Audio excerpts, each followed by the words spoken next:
Commander Jake Morrison stood in his quarters aboard the starship, Valiant, and looked at the clock on the wall, and it showed 3 in the morning, and the ship was quiet because most of the crew was sleeping, and Jake could not sleep because his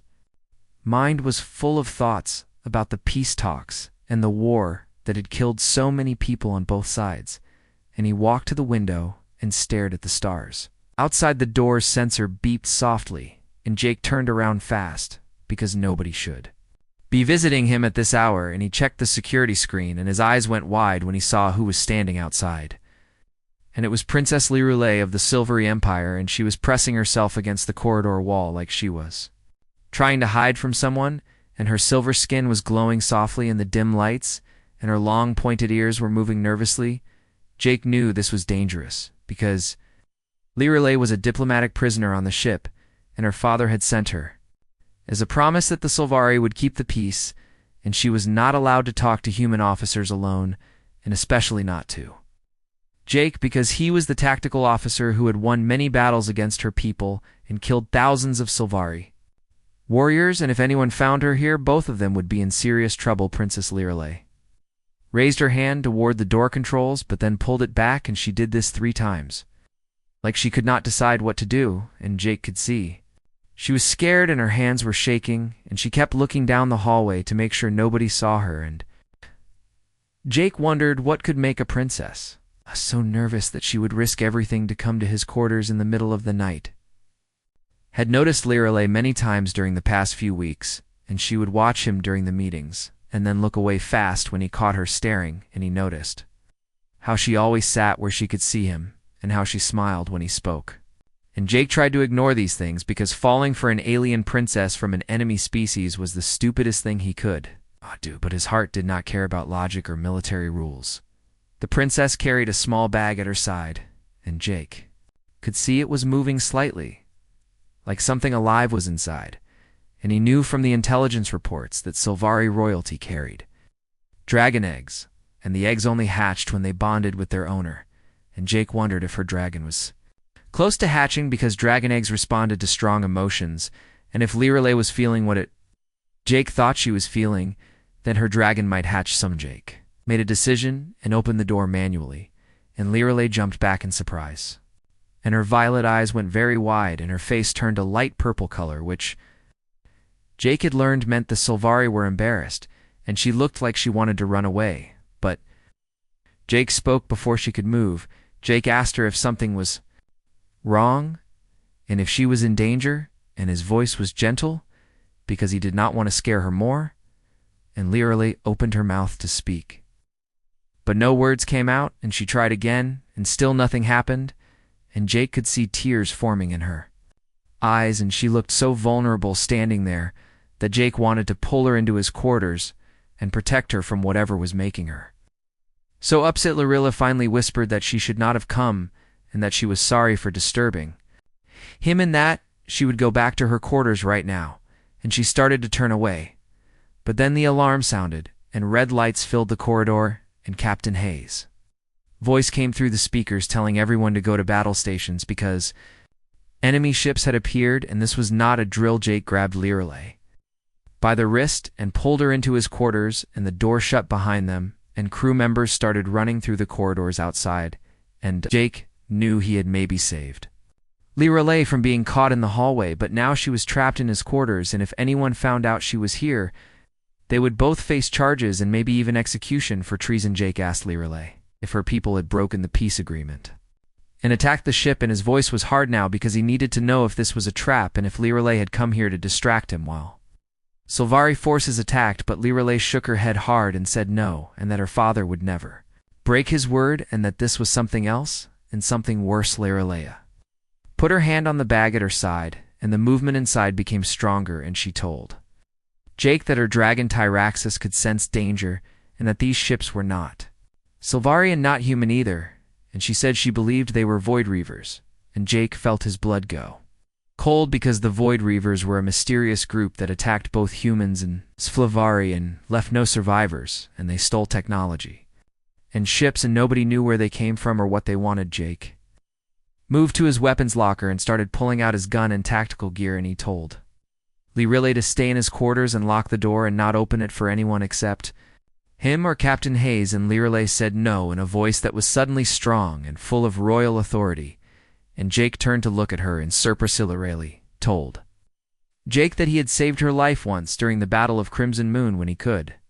have destroyed her escape pod and killed her, but instead he let her go, and she told him that he had been kind to her during her time on the ship, when he did not have to be kind, and that she would not hide in his quarters while he went to fight. Alone, a bag at Lirelay's side began to shake harder, and golden light started to shine through the fabric, and Lirelay pulled out a large egg that was covered in cracks, and the cracks were spreading fast, and light poured out of them, and Jake stared, because he had never seen a dragon egg hatch before, and he knew this was something special in Ray. Tiny head pushed through the shell, and it was no bigger than Jake fist, and covered in scales that shimmered with many colors, and the baby dragon looked at Lirelay first, and made a soft chirping sound, and then it turned to look at Jake, and its ancient eyes studied him for a long moment, and then the dragon chirped again, but this time it sounded happy. Lirelay voice was filled with wonder when she said that Tyraxis accepted Jake, and that dragons could sense the true heart of a person, and know if they were good or evil, and that Tyraxis knew Jake was honorable and trustworthy, and Jake felt something warm in his chest at those words, because it meant the dragon saw something worthy in him. Another explosion shook the ship, and this one was closer, and Jake knew they did not have time to stand around talking, and he looked at Lirelay and told her that if they were going to fight together, then they needed to move now. But when this was over, she had to tell him why she really came to his quarters tonight. Lirelay smiled for the first time since entering his room, and it was a small, scared smile, but also hopeful, and she promised Jake that she would tell him everything, and Jake nodded and checked his weapon, and they moved toward the door together, and Tyraxis, the newly hatched dragon, perched on Lirelay's shoulder and watched everything with intelligent eyes. Jake opened the door carefully and looked out into the corridor, and it was full of smoke and running people, and he could hear weapons fire in the distance, and screams, and the sound of metal tearing, and he knew the Void Reavers were already boarding the ship and cutting their way through the hull. Jake and Lirelay moved into the chaos together, and Jake led the way with his weapon ready, and Lirelay stayed close behind him, and Tyraxis stayed very still on her shoulder and watched for danger. And Jake thought about how strange this was, that just minutes ago he had been alone in his quarters, and now he was fighting alongside an alien princess and her dragon. They moved through the damaged corridors and had to climb over debris and step around fires, and Jake used his tactical training to pick the safest route toward the auxiliary control room, because he needed to access the defense systems and coordinate the crew. But every path seemed blocked by either damage or enemy forces. A group of crew members ran past them, carrying wounded soldiers, and one of them saw the relay, and his eyes went wide, but he did not stop to ask questions, because there was no time, and Jake was grateful for that, because he did not want to have to explain why a Sylvari princess was with him. They reached a junction where 3 corridors met, and Jake stopped to check his scanner, and he saw that auxiliary control was just 2 decks above them, but the main lifts were not working, and the emergency stairs were blocked by a hull breach, and Jake cursed under his breath and tried to think of another route. Lirelay touched his arm and pointed to a maintenance shaft that was hidden behind a damaged panel, and she told Jake that it would take them directly to auxiliary control, and Jake asked how she knew about the maintenance shafts, and Lirelay's face turned purple again, and she admitted that she had studied every part of the ship during her time as a prisoner. Jake realized that Lirelay had been planning to visit him for a long time, and that she had learned the ship layout so she could move around without being seen, and that tonight she had finally gathered the courage to come to his quarters and confess whatever feelings she had. And Jake felt his own face get warm at the thought. They pulled open the maintenance panel, and Jake went first into the dark shaft, and Lirelay followed close behind, and Tyraxis provided a soft golden glow from his scales that helped them see, and they crawled through the narrow space, and Jake could hear Lirelay breathing behind him and smell the sweet scent of her alien perfumes. They crawled. Jake thought about all the reasons this was a terrible idea, and he thought Lirelay explained to Jake that dragons had a special connection to something called the etheric field, and that this was an energy that flowed between stars and connected all living things, and that her people used dragons to send messages across space before they had technology, and Jake looked at the tiny dragon on her shoulder and wondered if something so small could really do what she described. A deer axis was barely bigger than Jake's hand, and he had only hatched minutes ago, and Jake did not want to doubt Lirelei, but he also knew they were running out of time and options, and the Void Reavers were cutting through the ship and would reach the bridge soon, and Captain Hayes and all the diplomats would be captured or killed. Lirelei saw the doubt in Jake's face, and she told him that she understood his concern, but that dragons were not limited by their size or age, and that they drew power from the bonds they shared with their riders, and that Tyraxis had hatched in a moment of great danger, which made him stronger than normal baby dragons. Jake asked what she needed from him, and Lirelei looked nervous again, and that purple color came back to her cheeks, and she explained that dragons amplified emotions, especially the bonds between souls,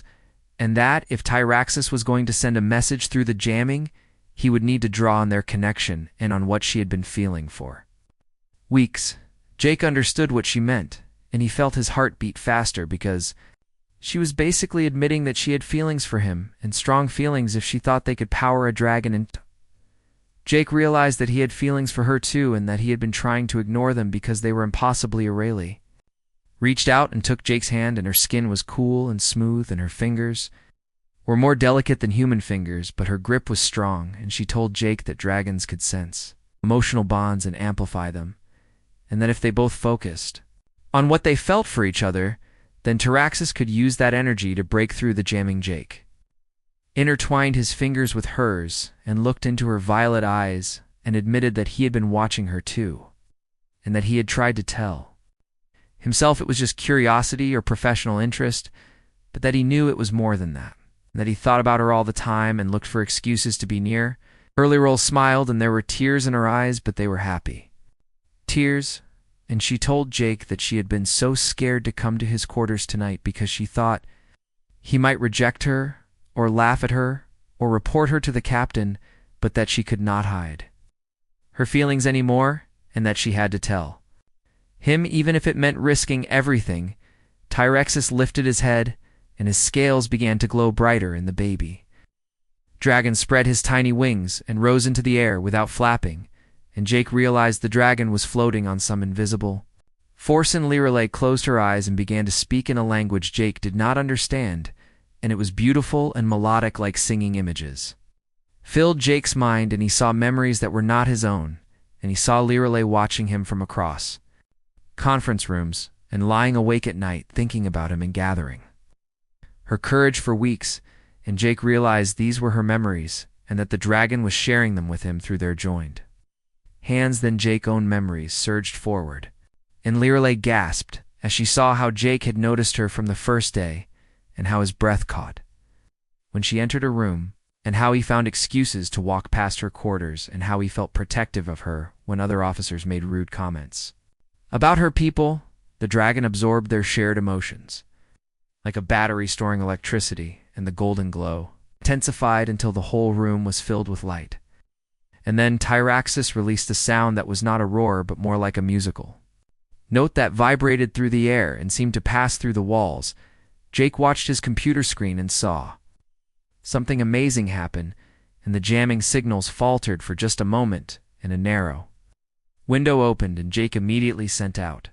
a compressed message to both the human and Sylvari fleets with their coordinates and situation, and the message got through. Tyraxis fell from the air completely exhausted, and Lirelei caught him and cradled him against her chest and whispered to him in her language, and Jake could see tears running down her face, and he checked the computer and confirmed that both fleets had received the message and were sending reinforcements. Jake smiled and told Lirelei that help would arrive in 45 minutes, and they just had to survive until then, and Lirelei smiled back, but then the door exploded inward, and 3 Void Reavers entered the room, and they were covered in armor made from stolen technology from different species. The lead Reaver spoke through a translator device, and his voice sounded mechanical and wrong,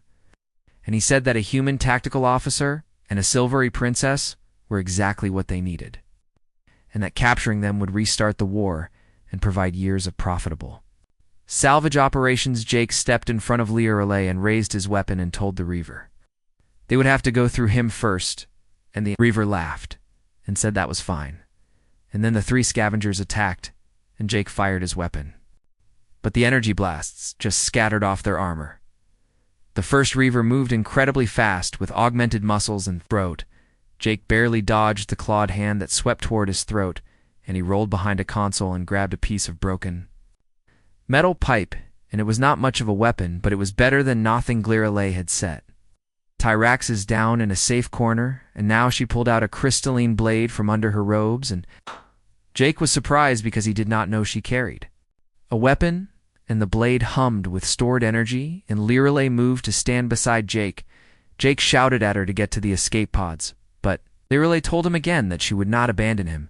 and that every Sylvari noble learned to fight, and that she could handle herself, and Jake felt proud of her courage even though he was also terrified for her safety. 3 Reavers spread out to surround them, and Jake and Lirelei stood back to back and prepared to fight. And Jake knew they were probably going to die, but at least they would die together, and at least Lirelei would know how he felt about Hertha. Reavers attacked from 3 sides at once, and Jake swung his metal pipe at one and connected with the scavenger helmet, and sparks flew. But the armor held, and Lirelei ducked under another Reaver, attacked and slashed with her crystal blade, and found a gap in the armor, and the Reaver screamed as energy flooded his body. Jake used the distraction to drive his improvised weapon into another Reaver knee joint, and the armor buckled, and the scavenger fell, but the lead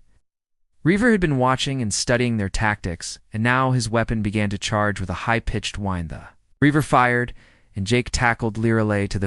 ground and covered her body with his as the wild energy blast hit the wall behind them. An alarm started blaring as the auxiliary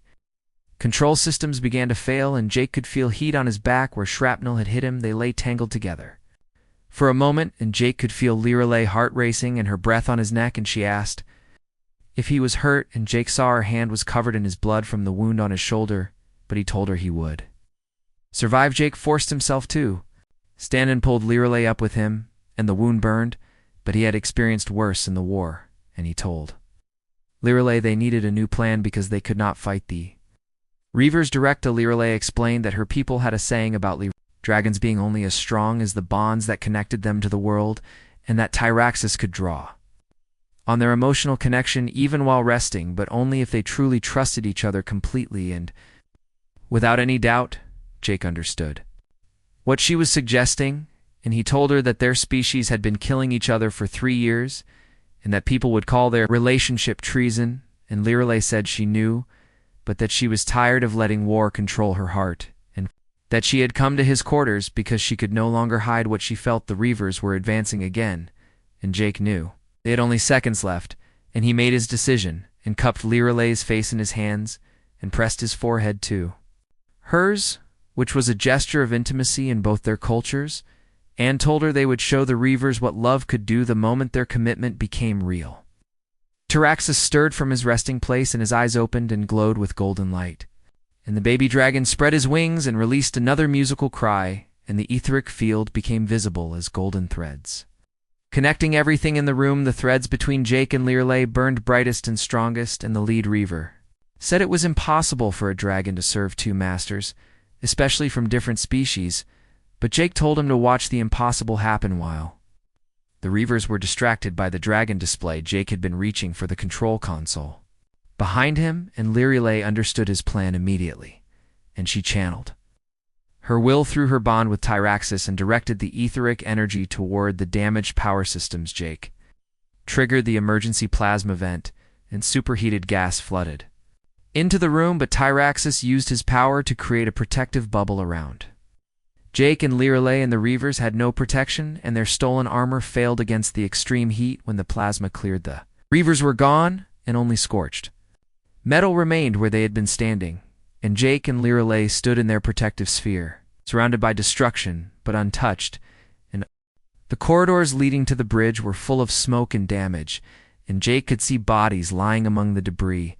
and some were crew members and some were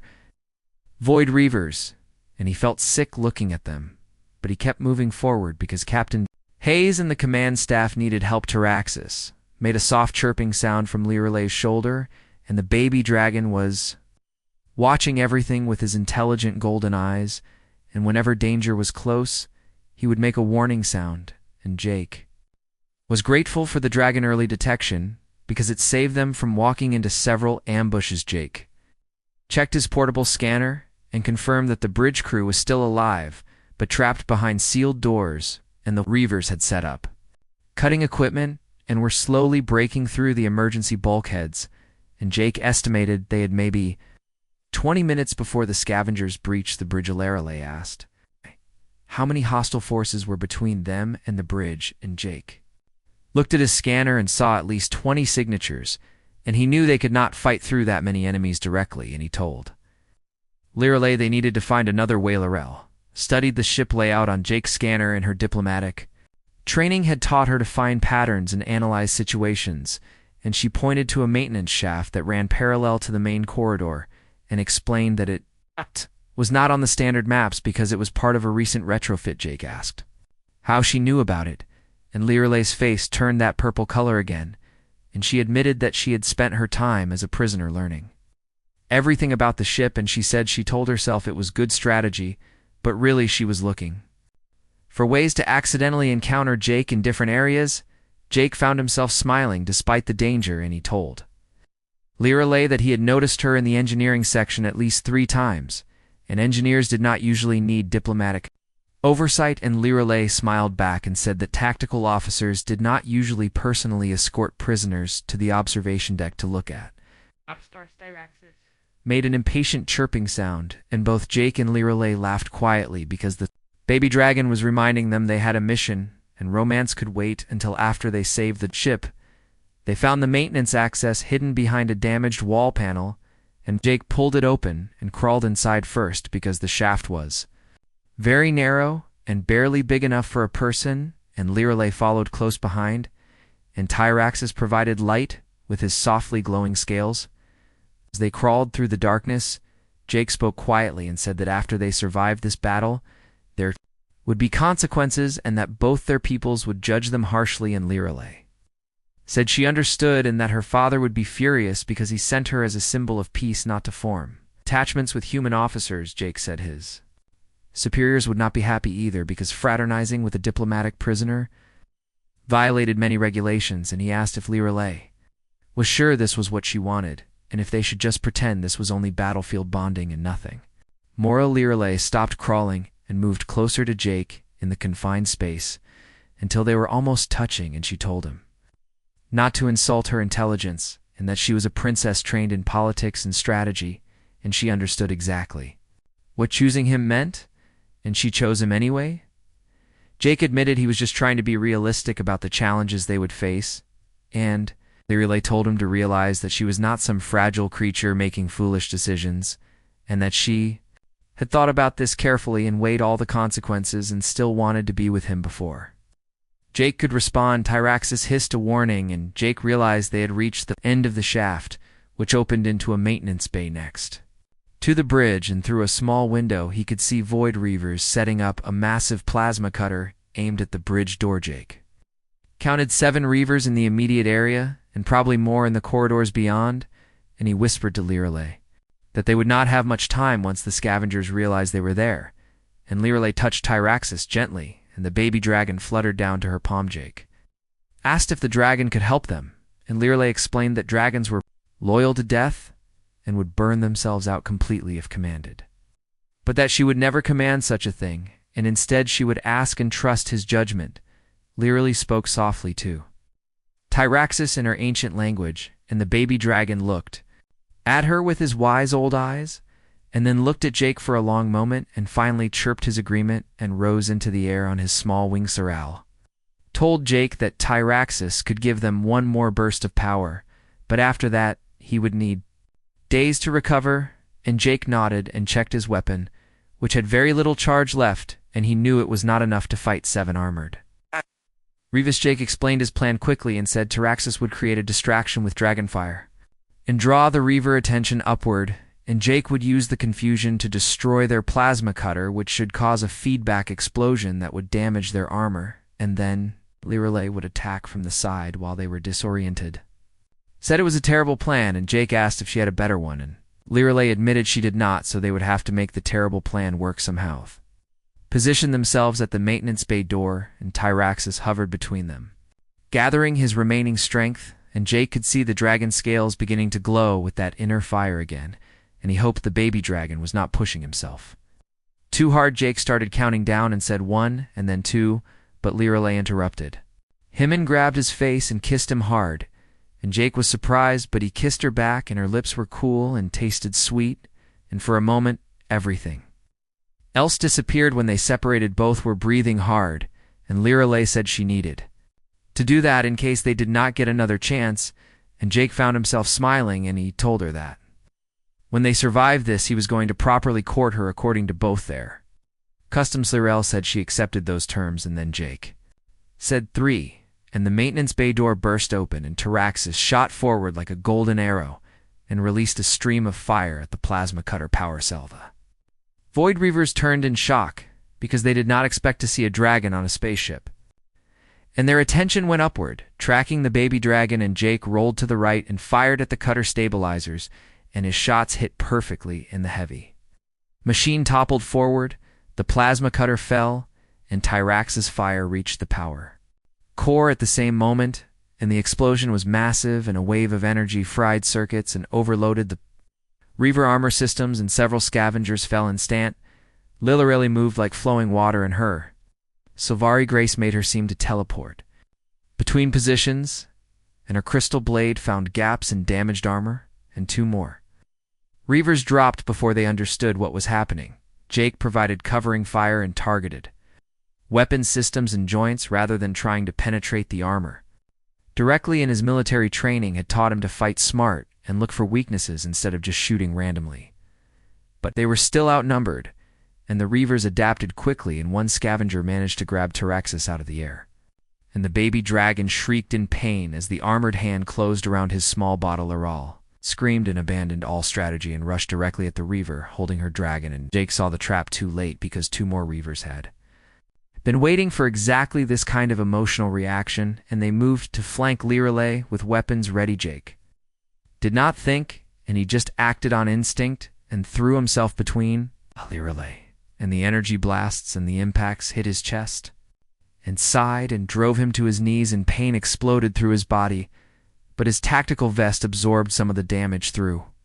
blurring vision. Jake saw Lirelei reach the Reaver holding Tyraxus and drive her blade upward through a gap in the neck armor, and the scavenger fell and released the dragon, who immediately flew to Jake's side. The emergency bulkhead suddenly dropped, and Captain Hayes led a charge of bridge crew and fresh security forces, and the Reavers were caught between multiple threats and tried to retreat, but were quickly overwhelmed and defeated. Lirelei dropped to her knees beside Jake, and her hands checked his wounds, and she was saying no over and over and asking why he did that, and Jake managed to say that she was about to ask him the same thing about why she rushed to save Tyraxus, even though it was tactically foolish. Lirelei said that was different because Tyraxus was her dragon and her responsibility, and Jake said that she was the reason he woke up every morning hoping to find courage to talk to her, and that she was the reason he volunteered for every diplomatic assignment just to be near her. Jake told Lirelei he had been learning Sylvari poetry, even though he was terrible at it, because he wanted to understand what made her smile when she read in the observation lounge, and Lirelei started crying, and tears made her pale skin look like it was covered in diamonds. Captain Hayes appeared above them and assessed Jake's injuries and said the medical team was coming, and that Jake had saved the bridge and the entire peace process, and she looked at Lirelei and then at Tyraxus. An understanding showed on her face. The captain told them they would discuss the diplomatic complications after making sure Jake survived, and Jake asked about the reinforcements, and Captain Hayes said they had arrived 3 minutes ago, and the Reavers were retreating. Jake woke up in the medical bay 3 days later, and his chest hurt, and his shoulder burned, but he was alive, and the first thing he saw was Lirelei sitting in a chair beside his bed, and she was holding his hand, and her head was resting on the edge of the mattress, and she appeared to be a Tyraxus, was curled up on a pillow next to Jake's head, and the baby dragon had grown noticeably bigger in just 3 days, and his scales were shinier now, and when Jake moved, slightly Tyraxis opened. One golden eye and chirped softly, as if telling Jake not to wake Lyra. Jake studied Lirele's face while she slept, and noticed the dark circles under her eyes and realized she probably had not left his side much during the 3 days, and he felt warmth spread through his chest that had nothing to do with his injury. Eslarole stirred and opened her violet eyes, and when she saw Jake was awake, her whole face transformed with relief and joy, and she sat up quickly and asked how he felt and if he was in pain, and if she should call the doctor. Jake told her he felt like he had been hit by an energy blast, which was accurate, and that he would survive, and he asked how long he had been unconscious, and Lirele explained it had been 3 days, and that the doctors said he was lucky because his tactical vest had saved his life. Jake, it's what had happened while he was sleeping, and Lirele took a deep breath and explained that the peace treaty had been signed, and that both Emperor Therlin, her father, and President Martinez had attended the ceremony, and that the war was officially over. He told him that the story of their fight against the Void Reavers had spread quickly, and now everyone knew about the human commander and the Sylvari princess who had saved the ship together, and about the dragon who bonded with both of them. Jake asked how people were reacting, and Lirele looked away and said it was complicated, and that some people called them heroes while others said they were traitors, and that political leaders from both sides were demanding explanations. Lately explained that her father was extremely angry and had sent several messages full of barely concealed fury, and that he felt betrayed because he sent her as a symbol of peace, and she had formed an attachment with a human officer. Jake said his superiors were probably not happy either, and Lirele nodded and told him that President Martinez had sent him official notice that he was being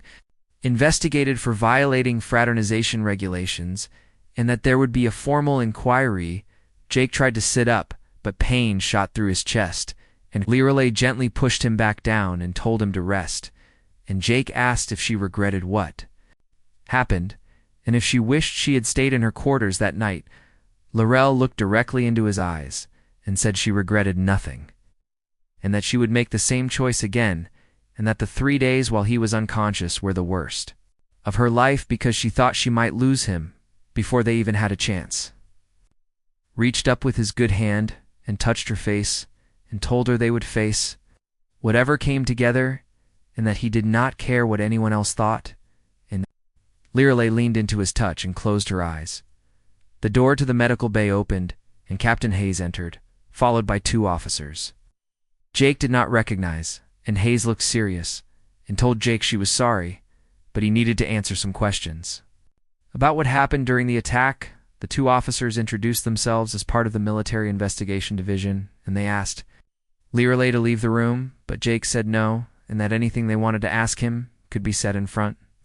of her. The investigators exchanged looks and then asked Jake to explain how Princess Lirele came to be in his quarters at 3 in the morning, and Jake told them the truth and said she had come to his door, and then the alarm sounded and he pulled her inside to protect her from being caught in the corridors. They asked if he had invited her or arranged the meeting, and Jake said no, and that he had been as surprised as anyone, and the investigators asked Lirele if this was true, and she confirmed Jake's story. The questions continued for over an hour, and they asked about every detail of the fight against the Reavers, and about the Dragon Bond, and about Jake's relationship with Lirele, and Jake answered everything honestly because he had nothing to hide. Finally, the investigators said they had enough information and left, and Captain Hayes stayed behind, and she looked tired, and Jake asked her what was going to happen. Hayes explained that both governments were in difficult positions because Jake and Lirele had saved the peace talks and helped coordinate the first joint military action between their species, but they had also violated numerous regulations about fraternization with diplomatic prisoners. She said some politicians wanted to use Jake and Lirele as symbols of cooperation between species, while others wanted to punish them as examples that rules still mattered, even in extraordinary circumstances. Jake asked what Hayes recommended, and the captain smiled slightly and said she had already submitted her report recommending that Jake receive a commendation for his actions, and that his relationship with Lirele, while complicated, did not compromise the mission or endanger anyone. Hayes told them that she had also suggested creating a joint task force to hunt the Void Reavers and recommended Jake to lead the human tactical division in Lirelay, to serve as official liaison, and that way their superiors could use their connection as a diplomatic asset instead. Of a problem, Lirel asked if that would really work, and Hayes shrugged and said politics was unpredictable, but that she had also included testimony from the entire bridge crew about how Jake and Lirelay had saved all their lives, and that carried weight. After Hayes left, Jake and Lirelay sat in silence for a while, and finally Jake said they needed to talk about what happened next,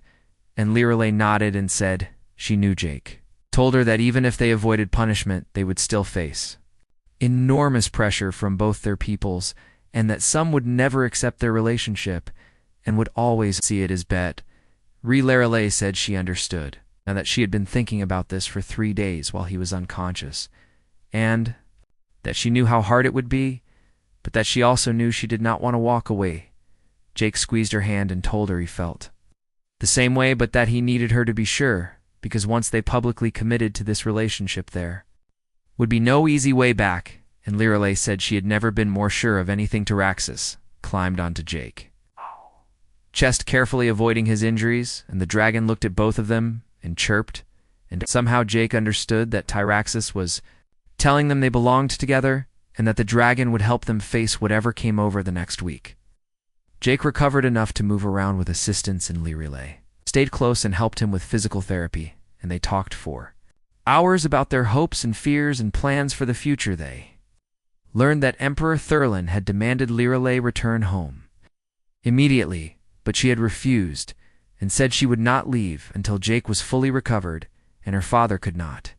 force her to return without creating a diplomatic incident. President Martinez had sent Jake a private message saying that while she could not publicly support his relationship with Lirelay because of political considerations, she personally admired his courage, and that sometimes the right choice was not the easy one. The crew of the Valiant had mixed reactions, and some avoided Jake and Lirelay,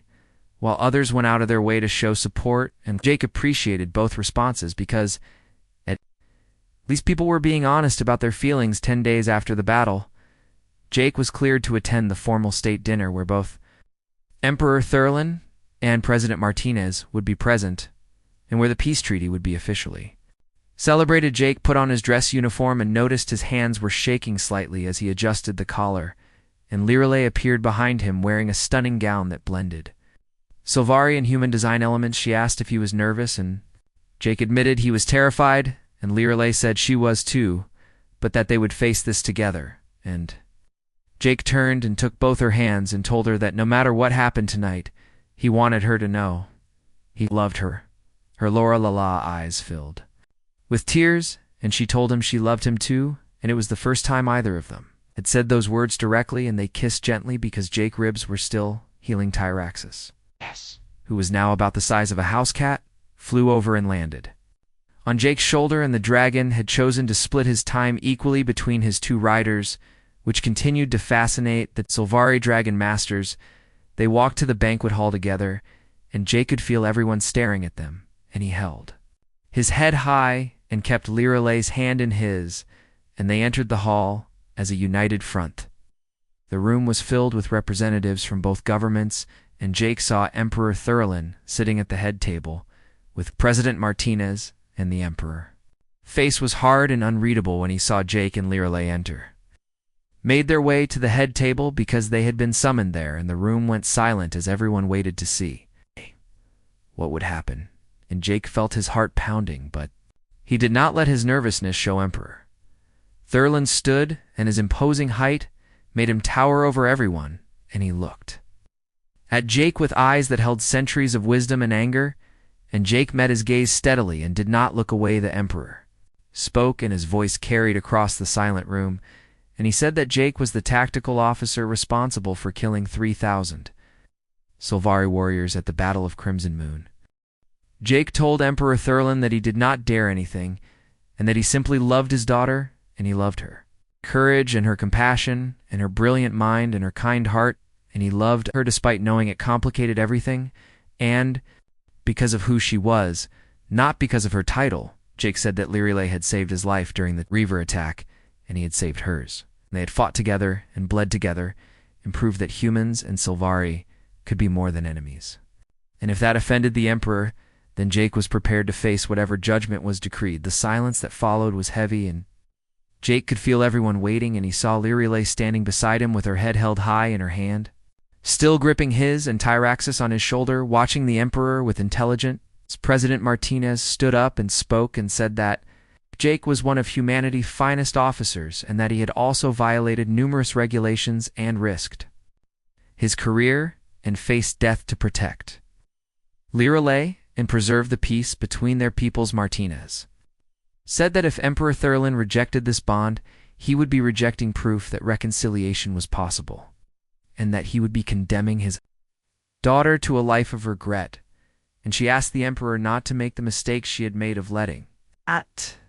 politics destroy love. The emperor looked at Martinez with surprise and asked what she meant, and the president explained quietly that she had lost her own child to the war, and that she had learned too late that love was more valuable than pride. Emperor Thurlan closed his eyes for a long moment, and when he opened them, something had changed in his expression, and he looked at Lirelei. Really looked at her and perhaps saw the woman she had become instead of the princess. He remembered the emperor asked his daughter if she truly loved Jake, and if this was real, and not just battlefield emotion or political strategy. In Lirelei, the voice was clear and strong when she said yes, she loved him more than protocol, and more than duty, and more than her own comfort. She told her father that she had come to Jake's quarters 3 weeks ago because she could no longer hide her feelings, and that she had risked everything because some things were worth the risk, and Jake was worth the risk. The emperor was quiet for a very long time, and Jake could feel his heart beating hard in his chest, and finally Thurlan spoke and said that his daughter had always been the bravest of his children, and that even as a young girl she defended others and spoke truth, even when it was dangerous. He said he should have known Lirelei would find a way to challenge him, even in matters of the heart. And then he turned to Jake and told him that he had killed Sylvari people, and the emperor could not forget that, and neither should Jake. But Thurlan also said that Jake had saved his daughter's life and helped expose a threat to both civilizations, and demonstrated that cooperation between their species was possible, and these actions did not erase the past, but they offered a path to a different future. The emperor said he would grant Jake a chance on one condition, and that Jake must participate in the trials of worth, which were traditional challenges a Sylvari suitor completed to prove himself worthy of a royal match. Lirelei protested and said the trials were designed for Sylvari, and that a human would be at a disadvantage. And her father said exactly, and that if Jake was willing to face Sylvari challenges and risk failure, then perhaps he truly loved Lirelei as he claimed. Jake did not hesitate, and said he accepted, and asked when the trials would begin, and Lirelei grabbed his arm and told him he did not even know what the trials involved, and that they could take months and be dangerous. Jake told her he had promised to court her properly according to both their customs, and if her customs required trials, then he would face them. And Lirelei looked at him with tears in her eyes, and Jake saw love and fear mixed together. Emperor Thurlan smiled slightly, and it was the first time. His stern expression had softened, and he said Jake was either very brave or very foolish, and that perhaps both qualities were needed, and the trials would begin after the treaty celebration ended. President Martinez suggested they proceed with the dinner and the small matter of ending a 3-year war, and the tension in the room broke, and conversations resumed, though many eyes remained on Jake and Lirelei. Formal dinner continued with speeches and ceremonial exchanges, and finally, Thurlan and President Martinez signed the peace treaty, and the room erupted in applause from both species celebrating the end of the war. But Jake barely noticed the celebration, because he was thinking about the trials ahead and what they might involve. And Lirelei leaned close and whispered that she would help him prepare, and that they would face this together. After the dinner ended and guests began leaving, Jake and Lirelei slipped away to the observation lounge, where they had spent many hours during the past weeks, and Tyraxus was drowsy from all the excitement and curled up on a seat. Jake stood at the viewport, looking at the stars and at the human and Sylvari ships flying in coordinated formations, and it was amazing how much had changed in just 3 weeks since 3 weeks since Lirelei came to his quarters that night. Lirelei joined Him asked what he was thinking about, and Jake said he was thinking about how strange life was and how 3 weeks ago he had been alone in his quarters, and now he was planning to face trials designed for aliens and courting a Princess Lorelei. Smiled and said that when she came to his quarters that night, she thought maybe they would have one conversation, and then she would go back and never speak of her feelings, but she never imagined they would save the ship and end a war and start something that would change both their peoples. Jake asked if she was scared about the future and all the challenges they would face, and Lorelei admitted she was terrified because there would be people who would never accept them and who would see their love as betrayal, but she also said she had never been more certain of anything than she was about her feelings for Jake, and that she would rather face a difficult future with him than an easy future without him. Jake pulled her close and